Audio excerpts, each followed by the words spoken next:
So these days, there's a lot of new shooters picking up guns for the first time, and one of the things you hear on the internet, with particularly with women shooters, is generally it's their husbands saying this or boyfriends, whatever. Is that my wife's too small to manipulate the slide, so I think she needs a revolver or whatever. You hear that stuff very, very often, and it's just not true about 99% of the time, unless someone's really elderly or physically disabled, something like that. Usually, it's a technique; they're using improper technique, or they're just afraid of the gun and are afraid to really handle it like it should be handled.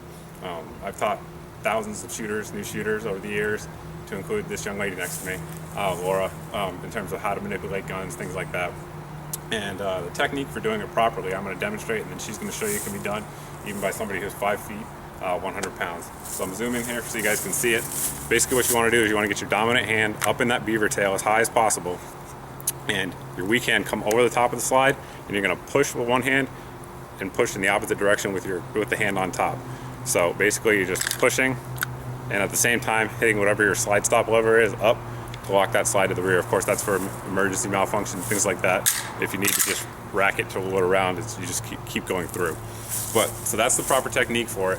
What I see a lot of new shooters when they mess up is their hands are too low and the gun starts flipping like that in their hands, or they're just afraid to really hold it, or they're going like this, stuff like that, and they can't use their thumb to actuate the slide stop. So again, hand high up in the beaver tail, come over the top, lock slide to the rear, and that's how we do it. So Laura will demonstrate it here for us, showing that even somebody who's as small as she is can do it. Now this is the Caracal C we're using here. So that's, I believe, a 17 or 18 pound recoil spring. Same as a Glock or anything like that. And to release it, just pull back, release like she just did. And a lot of guys will say, well, I shoot a double action gun. So here we have a 6-hour P6. We're gonna keep the hammer back, or hammer down. So it's about the hardest gun you could ever have to manipulate.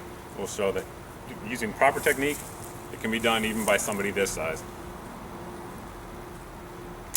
So she's reaching over the top, pulling hard one way and pushing with the other hand. So that's how we do it, guys. If you guys have any questions about how to do this or anything else I talk about here on the channel, you can go ahead and post comments here. You can also post them over on my Facebook page. Thanks for subscribing. I really appreciate it. Thanks for watching. And big hand for Laura here, our demonstrator.